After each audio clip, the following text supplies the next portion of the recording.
Dulu ada satu orang budak, diperintahkan sama majikannya pergi ke pasar.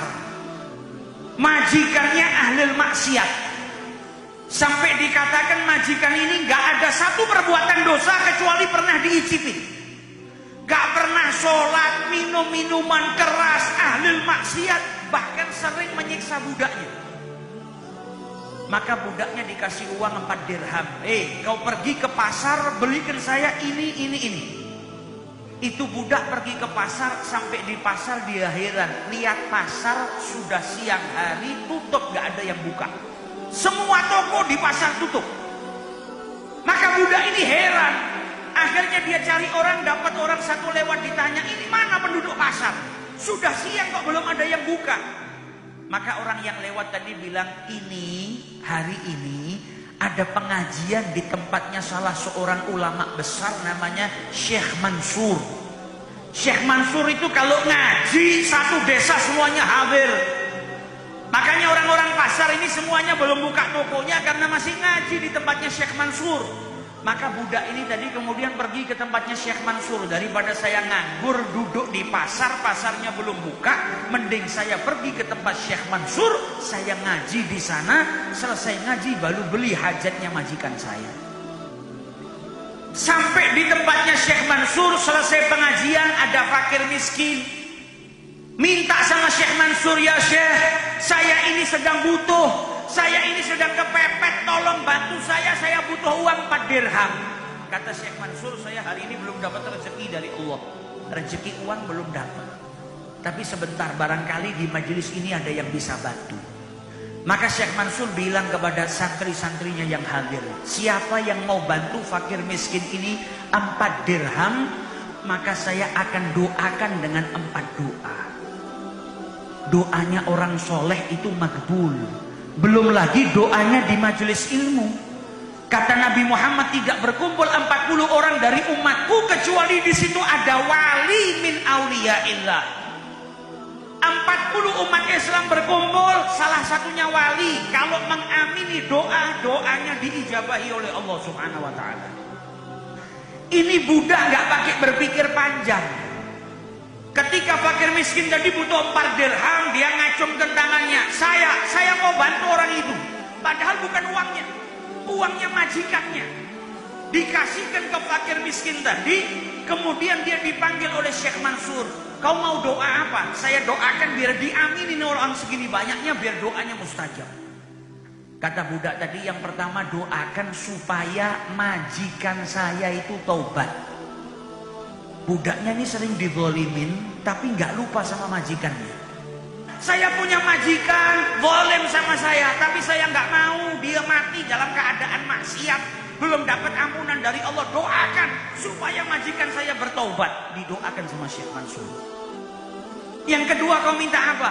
Yang kedua, tolong doakan supaya saya dibebaskan. Sudah capek saya jadi budak. Doakan supaya majikan saya membebaskan saya. Didoakan sama Syekh Mansur. Yang ketiga, kau minta apa? Yang ketiga, doakan supaya saya dapat rezeki untuk ganti 4 dirham duit majikan saya yang saya pakai ini. Ini bukan duit saya. Kalau saya nggak bisa ganti nanti repot. Tolong doakan saya dapat gantinya supaya saya bisa ganti duitnya majikan saya. Didoakan oleh Syekh Mansur. Yang keempat, kau minta apa? Yang keempat, doakan semoga saya diampuni oleh Allah. Anda juga diampuni oleh Allah, majikan saya diampuni oleh Allah, dan yang hadir di sini semuanya diampuni oleh Allah Subhanahu wa taala. Didoakan sama Syekh Mansur.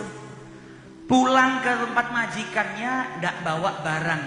Padahal dia disuruh ke pasar beli sesuatu, pulang tangan kosong. Sudah perginya berjam-jam, pulang enggak bawa apa-apa.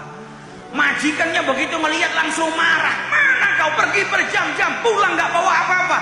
Kata majikannya, tunggu dulu. Ini semua ada kisahnya. Kenapa kok saya lama pulang gak bawa apa-apa? Ada ceritanya. Kata majikannya, apa ceritanya? Saya tadi pergi ke tempatnya Syekh Mansur. Ada fakir miskin. Kemudian kata Syekh Mansur, yang mau bantu saya doakan. Majikannya penasaran.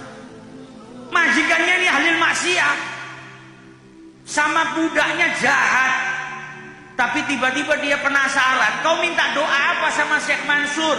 Saya minta doa yang pertama supaya Anda mau bertobat, minta ampun sama Allah. Padahal ini majikan sering dinasihatin orang, nggak pernah gubris. Tapi ketika doa dipanjatkan di majelis ilmu, diijabahi oleh Allah Subhanahu wa Ta'ala. Itu majikannya ketika dengar, apa yang kau minta? Yang saya minta Anda mau bertobat. Dia langsung berkata, tubtu ilallah. Detik ini juga saya bertobat kepada Allah Subhanahu wa Ta'ala. Kemudian yang kedua apa? Yang kedua saya minta sama Syekh Mansur supaya saya didoakan agar merdeka. Apa kata majikannya? Anta hurrun liwajhillah. Padahal beli budak itu mahal. Ini budak nggak pernah berkhayal kalau suatu saat dia bakal dimerdekakan sama majikannya. Kenapa? Majikannya pelit, majikannya ahli maksiat, nggak suka kebaikan. Tiba-tiba berkat doa di majelis, majikannya langsung membebaskan dirinya semata-mata karena Allah, tanpa ada persyaratan dia harus bayar sekian. Yang ketiga kau minta apa? Yang ketiga saya minta supaya Allah ngasih rezeki, supaya saya bisa ganti 4 dirham Anda. Uang Anda tadi saya pakai buat sedekah ke para fakir miskin. Kata majikannya, nggak usah dibayar. Saya ikhlas lillahi ta'ala. Ini saya tambahin 100 dirham. Makanya 4 dirham diikhlaskan, bahkan diberikan rezeki sama Allah Subhanahu wa Ta'ala melalui majikannya. Terus yang keempat, apa yang kau minta? Kata budaknya, yang keempat, saya minta supaya Allah mengampuni saya, ngampuni Syekh Mansur, ngampunin Anda, dan mengampuni yang hadir. Kata majikannya, kalau yang itu saya nggak bisa ngabulkan.